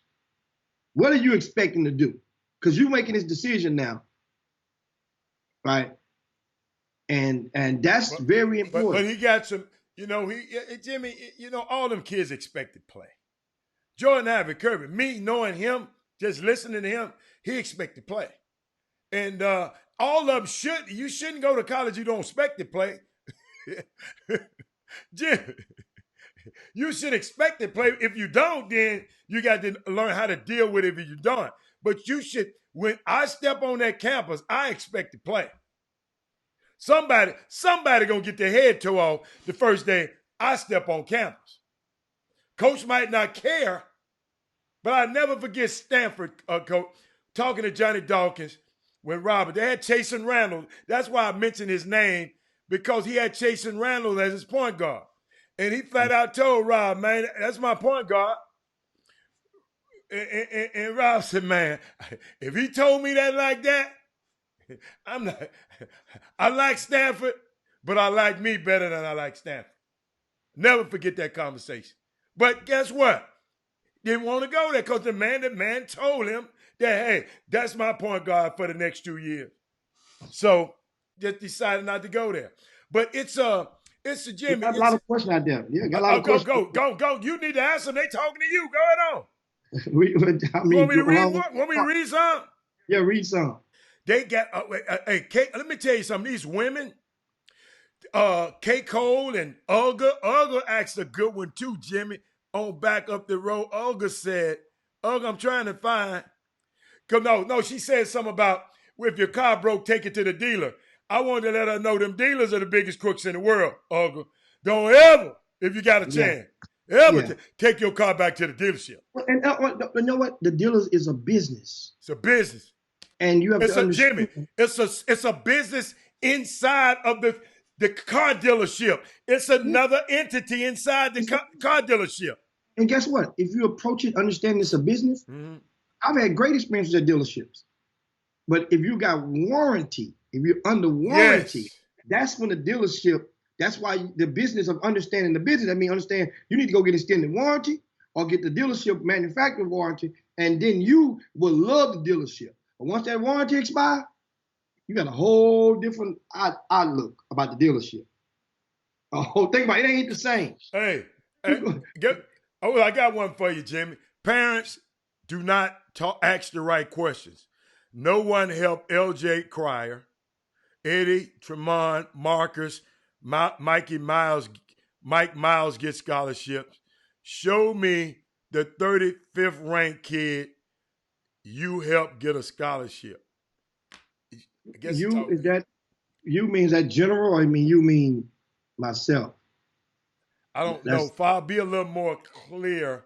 Oh, I'm just saying. That's what I'm saying. I don't know if that means me, because I can easily. Be a little more clear of who that question was for. It might be for somebody else. You know, Fab just be on here. Matter of fact, I can go and name one.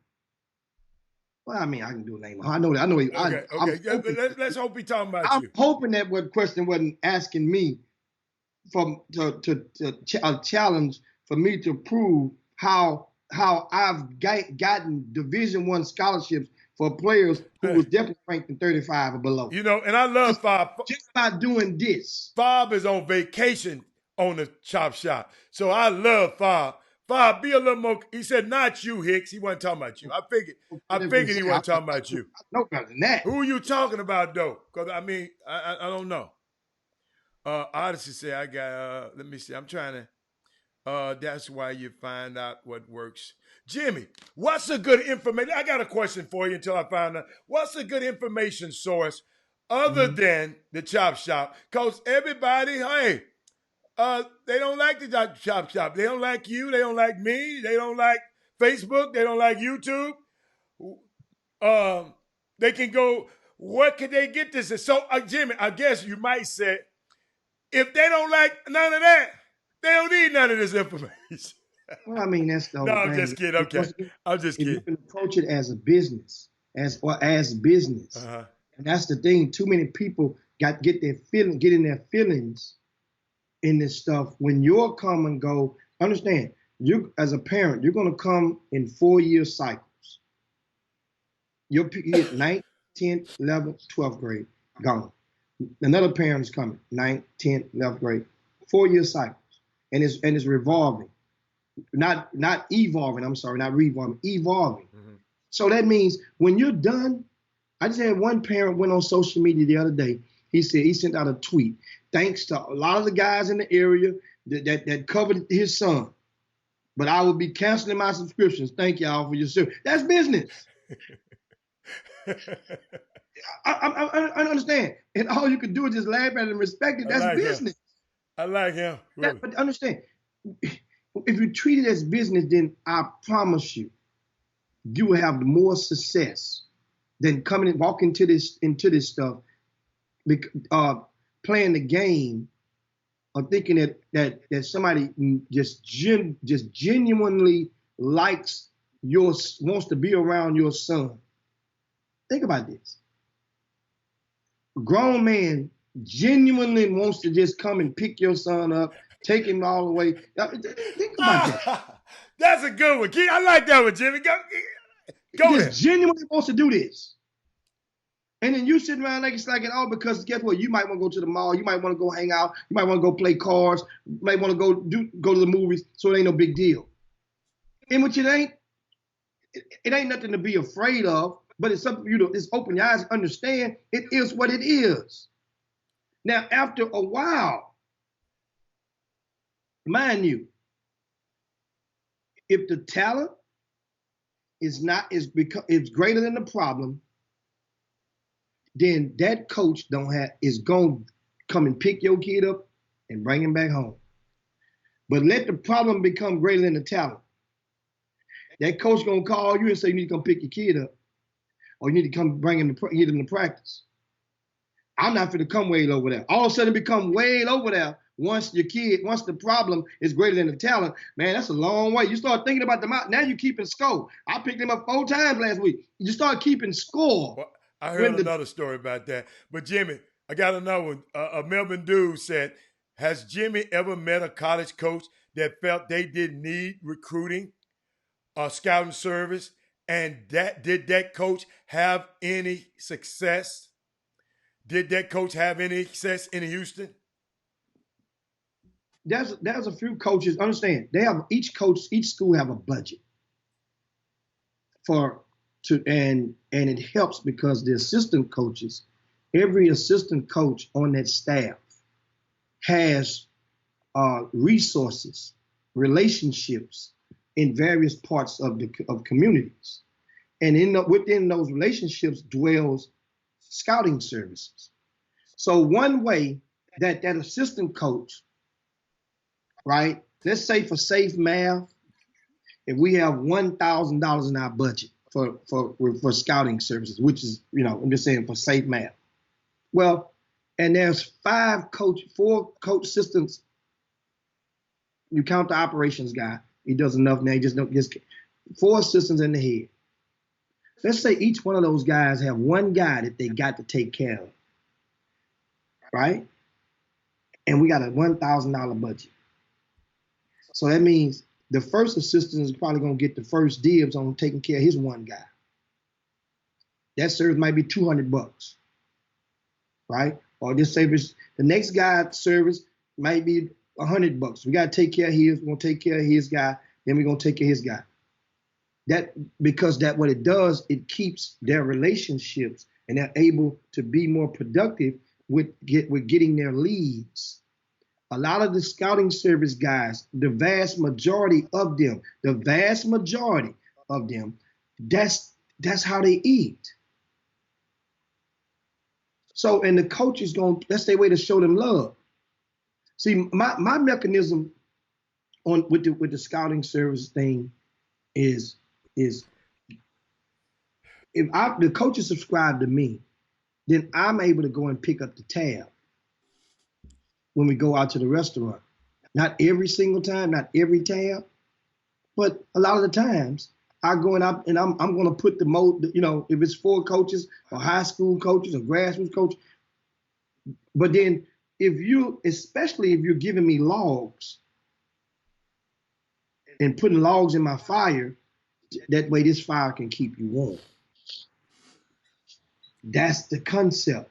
But in Houston, and I really believe a lot of high school coaches, I remember I went and I offered out about 5 years ago. I had a plan for the high school coaches, how they could really eat in this city. It was so much naiveness and bitterness towards grassroots that many of them didn't even bite. I said, Coach, if a college coach comes to your campus during the fall, get their business card, and take a picture or let me know the coach that came. I'm going to go and follow up with that coach and sign him up. I'm giving you half the money. Understand how easy that is.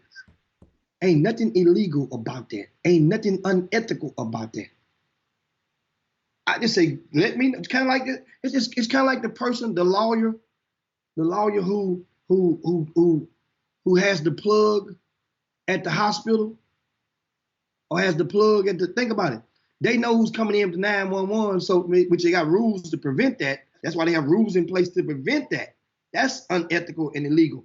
But how do you think TMZ get a hold of so much intel? They have plugs. So this is the thing, And I try to explain, and everybody eat, grassroots coaches alike. So I mean, now you don't have to pray, you can eat.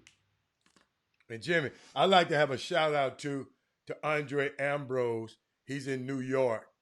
And I don't know, I tried to put the comment up there so you can see it. He was shouting out us from New York, saying, man, we need a chop shop in New York. It would improve our sports culture. So our pro. No, oh yeah, and my girl K Cole said, no, you just tune in to the shop because all of these problems relate to every city in the world. You know, everything that you saying, Jimmy, can relate in New York. Everything couldn't relate in Miami. Herb knows it. Can relate in Memphis, all over the country. So, but shout out to Andre, man, for even taking out the time to join us on the Chop Shop. Shout out to you, Jimmy. Get well, I'm looking. We winding down on the topic. Forbes says it's highly unethical and illegal. It's not illegal for you to show a person to give me a business card. It's not illegal. It's illegal for you to go and get involved into whatever I'm trying to do with it. It's not illegal if you let me know. It's not illegal. You ain't meant to give me the business card. Hell, I got. Wait, Jimmy. No, hold on. It's not illegal for you to tell me, because coaches. It's not illegal for a high school coach to tell me that Morgan State came to their campus or coming to their campus tomorrow. It's not illegal. What do you mean? It's not illegal. What's unethical is for the high school coaches when you wearing your reversible jerseys during fall ball, when they say they got rules that's in black and white, don't wear your school issued stuff. Jimmy, I might have missed that conversation because I want to let's get this commercial in. Let's get the off the hook basketball tournament in. I want you to go back to that. Y'all, let me tell y'all something. Great tournament. The official registration is on the way. Jimmy, I want you to take a little deep breath on that one, because I want you to come back. I want you to come back and really explain that one, because I was busy on the Facebook feed and I didn't hear it all. I want to get to this topic, but April the 3rd through 5th, 9U to 17U, reserve your spot today. Jimmy, check this out.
We're back. That segment was brought to you by Off the Hook, the Off the Hook tournament. Jimmy, they can reserve their spots at www.allabovesportshoops.com. Contact Brian Jolivet, and you can call him at 281-414-8103. Jimmy, if you want, let's pivot here, because it's some stuff happening. Jimmy, what happened up there in Dallas, man? Jimmy, there was a regional championship game, and a dude was throwing hands in a region. And I guess it's something similar happening here in Houston, but I saw both videos. The Houston video looked like a wrestling match, and this looked like a punching match. Did you know the players involved up in Dallas? I think Lancaster played against another school. What was the school, Jimmy? Dallas Kimball. Okay. Because I know that both of those guys have been to Houston before, right? And played in Rick's deal and maybe some in your deal. Tell me about Tell me about that. What's going on? What happened? And Jimmy, in the defense, and somebody help me who know the kids. Was this the same kid who threw the punch? Was this the kid that Mike Miles blocked this shot going to the hole? A big kid. Mike, I saw a video of Mike Miles in his highlights blocking a guy's that looked like this kid's shot. And after that, I don't know what happened. What, Jimmy, tell me what you know about the event. What happened? I mean, that was in the regional tournament this past weekend. Unfortunate, and you can. Meanwhile, while I'm talking, you can cue it up for them. They can take a peek at it themselves. No, I didn't. And, I didn't cue that one up, but keep going. I don't think and, I did. But go on, keep talking. I'm gonna bring it. up. One of the young men from Dallas Kimball during the closing moments, he went in and just swung on the player from Lancaster, and that's the kid, Lil Wade, who was the victim of that little minor assault. Assault is an assault, but no charges were filed. I mean, understand. But the thing that just made it sad is that Dallas Kimball's already been in the news this season. No. Remember that's when they were playing the game earlier this year, right? In the shots. People shooting inside the stadium. So this is the second, I mean, but back to this incident, it's like, come on, man.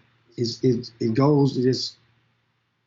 I know it's isolated, it doesn't reflect the entire city, but the fact is, some of our kids, they have to just learn better ways to channel those emotions. And so that's the thing. Well, hold on one second, Hal. I got to get some. Okay. I just showed it. I'm showing it on the screen. Okay, Jimmy got to go somewhere right now. I'm showing it on the screen. And I'm going to tell you something. Was those the proper names? I think he mentioned Wade, because I saw Stacy, somebody from Dallas. Could you find out that? Okay, I guess that probably was the young cat. Cynthia from Dallas. Cynthia said Kimball didn't have anything. Let me click Jimmy out the screen right quick. Kimball didn't have anything to do with the shooting at all. Come on. Okay, but no. I don't think he meant it had something to do with the school shooting. It happened at a Kimball game. And Cynthia, and I know you know you're a little sensitive about that, but Kimball, was Kimball involved in the game where the shooting took place? I think that's what he was trying to say. But hey y'all, I haven't seen that type of behavior in a long time, and don't understand it. I played this game, played it, tough. Got to realize, man. I when I first came to Houston, my first gym I played in was Yates High School. I mean, not Yates High School, was Emancipation Park. I came from Memphis. I didn't know where to go hoop at. Somebody told me Emancipation. I didn't know it was Third Ward, one of the toughest places in the world. And I've had altercations and arguments with those guys, and I didn't even know them. I didn't even really know where I was. You got, because when you're from Memphis, you don't care. And I'll never forget. I got friendships with those same guys from now that I met at Yates. At Emancipation. That's that's 30 years ago, and it's just I just don't think a game have to come down. Jimmy's back now. I don't think a game just have to come down that you got to fight a guy and hit a guy. That's just me. If I'm defending myself, of course I'm gonna defend myself. And but I just don't understand what came down to that. So Jimmy, and I don't know either of the kids. I just saw this violent video, and I'm gonna play it one more time. Y'all got to see the violent intent. Look, the violent intent. And why? What would make you, Jimmy, that guy could be, charges could be pressed against that guy. That guy didn't have his guards up. That guy just swung on this guy. And, man, I got a question, y'all. Since, people always try to be tough. What if it was your son that guy could have hit? What if he hit him in the wrong place? What if he hit him in his temple? What if he hit him in the mouth? He had to get his mouth wired shut, like Rudy Tomjanovich. So we got Jimmy, I didn't like that. I really did. I don't like showing fights like that in basketball. But Jimmy, I would seriously think about pressing charge. If I couldn't have my son fight him back, I couldn't get hold to him.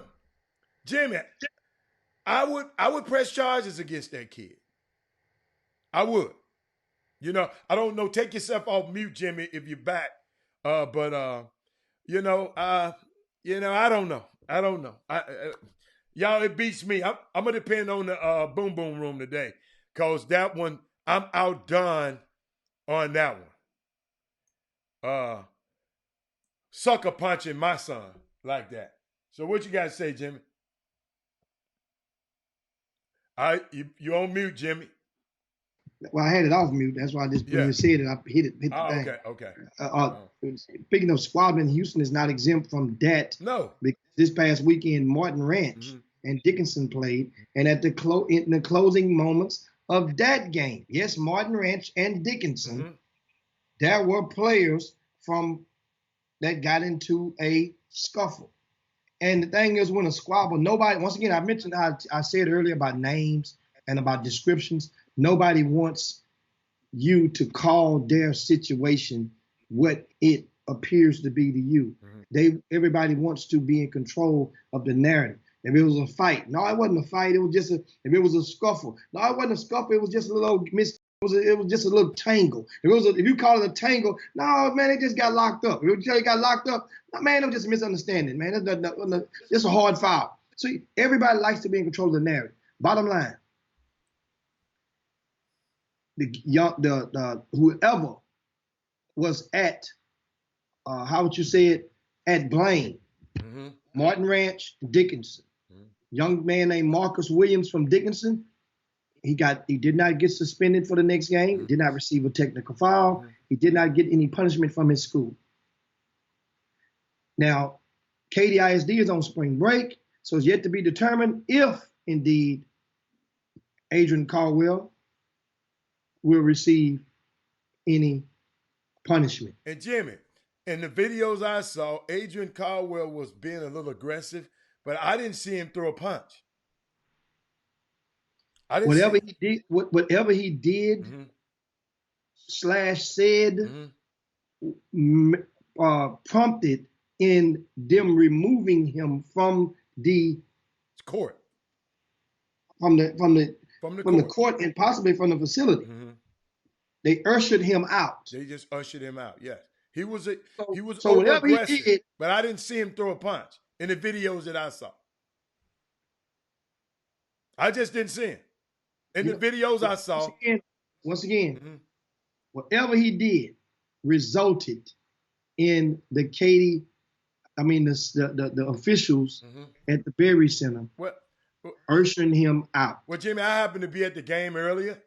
It was a altercation in the beginning of the game near Dickinson bench involving whom? Adrian Caldwell.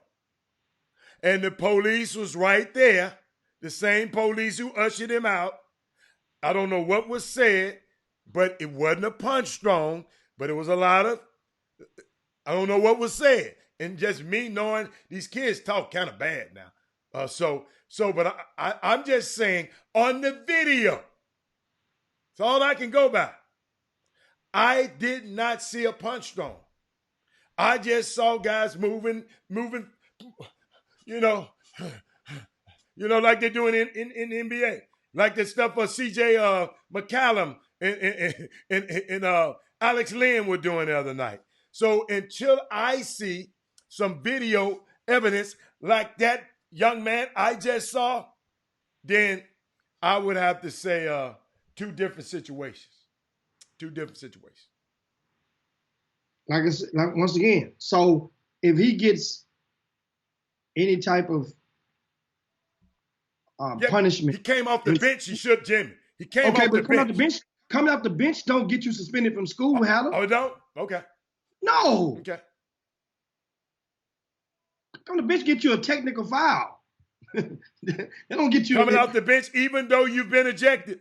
Get you That, ejected. hold up. Even though you've fouled out, that gets you ejected. That doesn't get you suspended from school. Well, that's what he did. He got ejected. He got so ushered, that means you got ushered out of the arena. Ejected means ushered out in the dressing room. You have to go out the arena. Ejected means you have to go out the arena. Is that what you? I don't know. I'm just telling you. Don't that? I'm saying, well, I don't. None of us know what that knew what there to see it. Okay. But what I heard, was that it was a different type of ushering out. It wasn't the type of ushering out. You remember you said he got ushered out in handcuffs, and I heard he didn't. They didn't say tell me no handcuffs. No. You said that at the game. They got ushered out to a car, waiting outside. Not ushered out in handcuffs. Well, okay. Well, I haven't researched it or asked about it, but I don't know.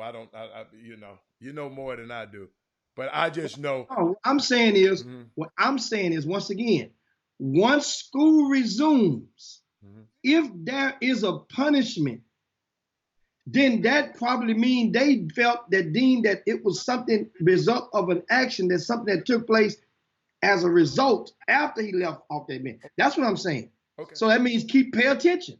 We'll see. Okay. That's just like the young lady at Side Creek. If what she did when they resumed school, otherwise it can be, she's been punished enough. As I said, the embarrassment is a hell of a sentence for a lot of people. The embarrassment. Can't play in the state championship that you done worked so hard to get to, and you had a chance of winning, Cynthia, and you are the key player on the team. And Jimmy, okay, and I'm glad you said that. Let's stop. I'm glad you said that. So our young men, we got 4 team of young men that are going up to San Antonio, right? Y'all might have some free time, okay? Young men, do me a favor. What's the name of the team? Yates, Hightower, Dickerson, Stafford. Young men, do not go up there and embarrass your mama, your daddy, whatever. When you go to the mall, if you don't have money, don't do what's this guy name? What's the guy with the stole the shades? Don't do the LeVar Ball, Mellow Ball, Jello Ball thing. Do me a favor. Don't embarrass your city, your school, your coach, your cheerleaders, everybody that's from our city. Let's go up there and do not embarrass yourselves and your family and your coaches in your city. That is my plea to every last one of the young men that's going up there. Man, let me tell you something. Your team is going to need you. You can't break curfew. You can't sneak a girl in the room. You can't drink the little liquor you done knocked off your uncle in a flask. The Crown, leave it at home. The weed, leave it at home. All of that stuff for 2-3 days. Let's just go and compete as to the best of your ability. Sometimes, Jimmy, because we didn't have shows like this. Maybe we should have said this before the girls. Don't listen, players. Mess with the girls when you get back. Men, young men, if she don't understand that she's up, you on there to change your fortunes and to change your life, these kind of events right here change your life forever, Jimmy. Jimmy, I never won a state championship, and I know you didn't in basketball. Young men, I'm telling you, I know y'all listening. I know a certain school, I know y'all listening to me. Be on your best behavior. It's going to be a lot of temptations up there. You've never been. You're going to be ushered into an arena bigger than almost bigger than the Reliance Center. That's where you're going to have to play. Your hotel, stay together. Family, leave them alone. Speak to them, let them play and bond with their team. Leave them alone, family, these couple of days. Jimmy, we used to have this thing with my players doing a Super Bowl. Jimmy, I never mess with them. Never mess with them at the Super Bowl. So, what'd you say? What happened? Mr. Katie, in case they bring some incense. Okay, good point. But Jimmy, this is real, man. This stuff is so many temptations, you know. And I don't know why you ain't put that on your website yet. Go. So do the towel. See, Alan, do the towel under the door thing. Do that really work? The towel for the smokers. No, all man. Man, anybody think about no smoking. Under the door, the wet towel under the damp towel. No, it don't work. It don't, Jimmy. Don't work. Does that work? Jimmy. It don't work at all? Jimmy, I got a player. Jimmy, I got a player. I can't call his name. But Jimmy Hicks.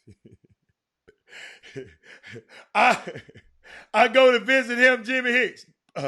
This is a while back now. There's no Karen player. No Karen player. Long time ago. Jimmy, I used to know what floor he was on. I knew you know his room was. Alan. Look. Doug Jones says it works. Kevin Freeman say the wet towel works. Marcus Sloan say it worked. Jimmy, it worked to them smokers. They smokers. To the non-smokers like me, I'm smelling it in the hallway. I knew where this dude's room was. Okay, but it's a chance that guy might have lit it up before. I went to his room. He had the wet towel down. When I opened the door, he had it. I said, dude, I smell it. That's what I'm saying, but he might not have put the wet towel down before he lit up. Jimmy, when I get off the show, I'm going to tell you who it is. You're going to know he's a pro. He's been smoking for years. Melvin Doon say the wireless mini vac. Hey, that's a good idea for smokers. A wireless Jimmy, mini vac. No, Jimmy. Why did that, Jimmy? Kids, don't listen to them clowns. I'm telling you, listen to me. Can't you not smoke for 2 days? No, they can't. If they could, they would wait 2 days. They gotta get their nerves. Smoking is therapeutic for those guys. Understand something. We're only about 10 years, or less than 10 years away from smoke marijuana. Well, 5 years away from marijuana being allowed in all pro athletes. Right? No. What'd you say? Say it again. Marijuana. About 5 years away from marijuana being untested for all pro athletes. Okay, maybe. And then another 5 years. For medicinal purposes now. They're not going to test them. That means you're able to do it. So that I'm not saying if you ain't got no subscription, if you ain't got no subscription, you're gonna be in trouble, Jim. Alan, miss what I'm saying. If they're not testing you for it, it don't matter if you got it in your system or have a subscription or not. That's not the issue. They're about less than 5 years away from pro athletes in America not being tested when they do for that. They're only going to test for other masking agents. I mean, for other controlled substances. So that's the thing. Then another 5 years away after that, the way the society is going for those young kids, for 18 or over, put it like that. Whatever the tobacco rule is in the prospective state. They moved to Texas to 21, I think. Man, right? I'm done with y'all, man. Unless you're 21. I'm done with y'all. But But another thing I want to get on. We are Okay. the topic. I want to give a shout out to TSU Okay. and What they the do? fresh Jamar Reedus, Yeah. who got a chance to start the other night in the loss to Alcorn. Well, yeah, they lost the game. Starting guard Tyreek Armstrong has a hamstring injury, and Johnny Jones he rewarded the young man by putting him in the starting lineup. The freshman from Eisenhower, who had been playing sparingly this season, he was playing with 20 points, a team high 20 points, but they lost. Just want to give a knowledge though, man. I mean, That's some good. parents stayed home. Not like he had a whole lot of options, but still he stayed home and he fought through it. And that's what happens. You get rewarded with playing with an opportunity to prove that you can crack the rotation for the postseason. So now it's going to come down. TSU is the 3rd seed. They play Grambling tonight in the SWAC first round of the SWAC tournament at the H&PE Arena on the campus of TSU. So Grambling is in town, and we'll play against TSU tonight. Prairie View is the 1 seed in the conference, and of course that means TSU is on the opposite side of the bracket from PV, and hopefully they can meet with one of those Greater Houston area SWAC institutions representing the conference in the NCAA tournament. That's awesome. And Jimmy, I'd like to have a correction, and I thought it wasn't, because Doug said that was not Wade. Everybody was saying it was Wade.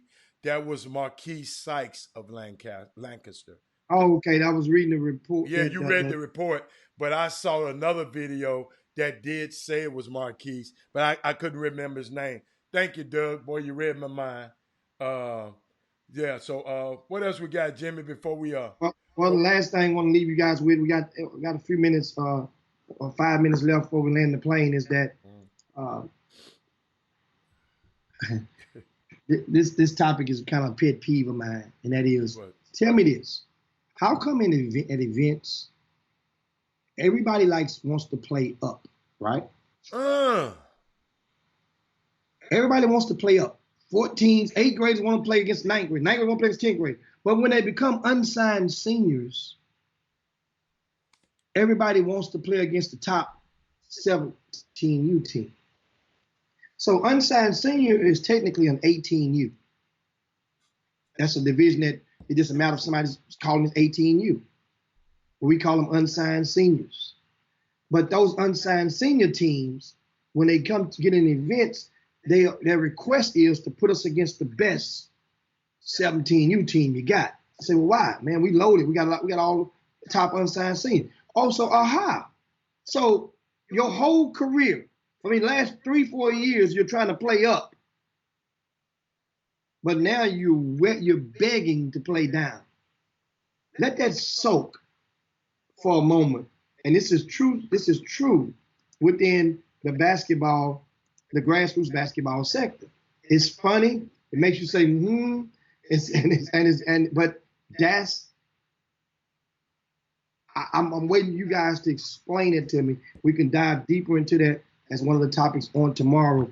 But meanwhile, guys. So they said they want us play up when they're young, but then when they get old, they want to play down.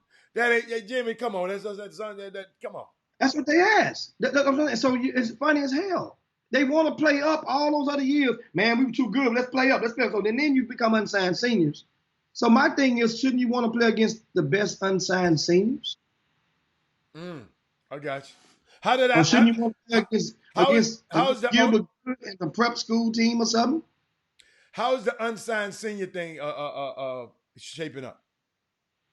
Man, it's looking good. It's looking good. I got to get the totals from Alex Pugh. He helps out. He's a coach at MacArthur High School now. A lot of you guys may not know that, but they didn't bust a grape at the program. But that's a job you can keep for 20 years though, because ain't no expectation for them to win out there. And but it's looking good. And we once again, the spring icebreaker is next weekend. And if you missed it earlier, This is how many teams we got, guys. This is what we're working with. Got Look at that. 300. Yeah. That's a lot of teams. We ran out of space. So I had to make a decision, an executive decision this morning. I have to go back and gut some of the brackets. To whereas if you're in a pool, because everybody always saying, give me 5, give me some 5, put me up against some 5. You know what I'm doing this year? If you come in last place in your pool, you don't get but a rubber game. You don't need to go to no bracket. It's tired of buying trophies and plaques for the third, the bronze, aqua bracket. And hell, you win to get into a bracket. We'll take 2 teams out of each pool. That's how we're gonna do it this year. So many games, man. Over approximately 700 games will take place over 2.5 days. If you're a referee and you want some work, you definitely can get it at the Spring Icebreaker. 28 courts. Can I go buy me give me a referee shirt? Do I have to be sanctioned? Huh? Well, you got to go through one of the different. You have to be sanctioned. Yeah. But what I got to do? I'm finna ref you some, man. I can't do no worse. Huh? I can't do no worse than some of these guys. Huh? I got to do what? We're on the right side of politics. It don't matter about credentials and how certified they are. Hell, all you need is a shirt. You can work at Foot Locker and be a ref at the event. Some calls it don't need the certification to make. I'm finna go get sometimes it's the relationship being able to sometimes a lot of situations can be diffused if the referees would not engage in dialogue with the spectators. Oh, well, I'm gonna talk to them. You already know I'm gonna talk to the spectator. Well, if you're a referee, then that's where your problem's gonna come from. Because they're gonna no. I want to call the look in. That's where they really bad down there. Huh? You gonna call Money Mike game? Yeah, I'm gonna call all the Money Mike games. If you foul Money Mike, you're gonna get a foul called on you. Yeah, you're right. Yeah, boy, you're absolutely right. Jimmy, somebody talking about, are there still media passing it? And I'm about to hit this button and play this commercial I like. They said, are there still media passes for the Icebreaker? Well, I mean, you got to send it. Doug Jones handle that, and then of course, if you have to be approved by the NCAA as a video service or a scouting service. We are not letting recruiting services in as media. Once again, recruiting services understand that means you get a fee from the parent for you to market them. If you're getting a fee from the parent for you to market them, then you need to cut me in on that fee and pay me to come and be in my platform so you can go to allow you to go and solicit other parents for your services. It don't work like that. It don't work like that. So now if you find it probably will be a problem that's going to be forthcoming or you see it coming, then you send me an email or a DM and contact me, and we can find a solution that can help you, if you fall up under that criteria. And that's pretty much it in a nutshell, guys. It's that time of day to get back on that Spring Icebreaker. Meanwhile, Howdy, you got something for him? Yeah, let me cue it up. Let me cue it up right quick. Up out of there. Ain't nothing but a gangsta party. Like that up, why you acting like that? You done put two of America's most wanted in the same fucking place at the same time.